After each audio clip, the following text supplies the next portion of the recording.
Today we are going to take you through exam and test tips.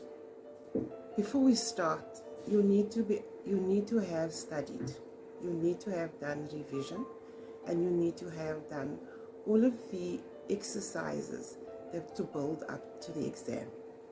These tips are for during the exam when you're sitting with your exam paper.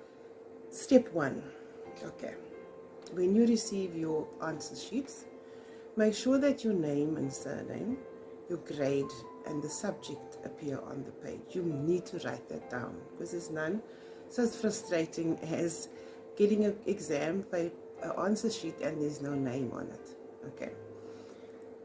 The second step is when we write exams, we tend to be anxious and we tend to stop breathing. So before you start the exam, take a few deep breaths, okay?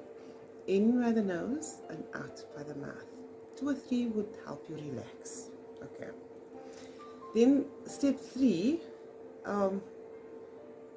use prayer or call on a deity or some higher power that will give you strength and some motivation to finish and to make sure that you don't feel alone in the exams.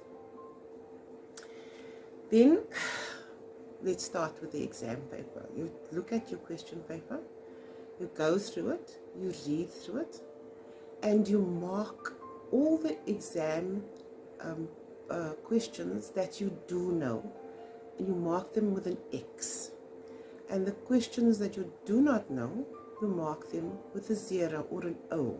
Okay, that way you can ascertain which one of the questions, if there are choices that you have to make, which ones you can answer and get the most marks for. So if you have section B, section A, and section C, and section D, and you only have to choose 3 of those sections, marking the questions with an X or an O makes visible what you do know. Then you choose the ones where you have the most X's. Okay, so you'll get the most marks. All right. Next tip is 1-word answers means 1 word. Do not give more than 1 word. Do not give a sentence. Do not give 10 words. 1 word means 1 mark, which means you only give 1 word. Okay. Then students tend to, or learners tend to get this mixed up. What is meant by describe and what is meant by define? Okay. Describe means they want a detailed account in words of what the concept is or the word means. Definition or defining something means they ask you what is meant by the word. Okay? So it's a shorter description. It's a shorter rendition of the word. Okay. Then I would like to introduce you to, if you haven't been introduced to, the 5 W's. All right? These 5 W's you can use to answer if you are unsure of what the question is asking you or the concept, what the concept that you are referring to. So they would be what, when, why, who, where. Okay?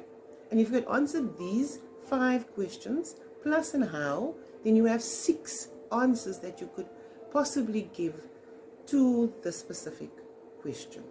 Okay?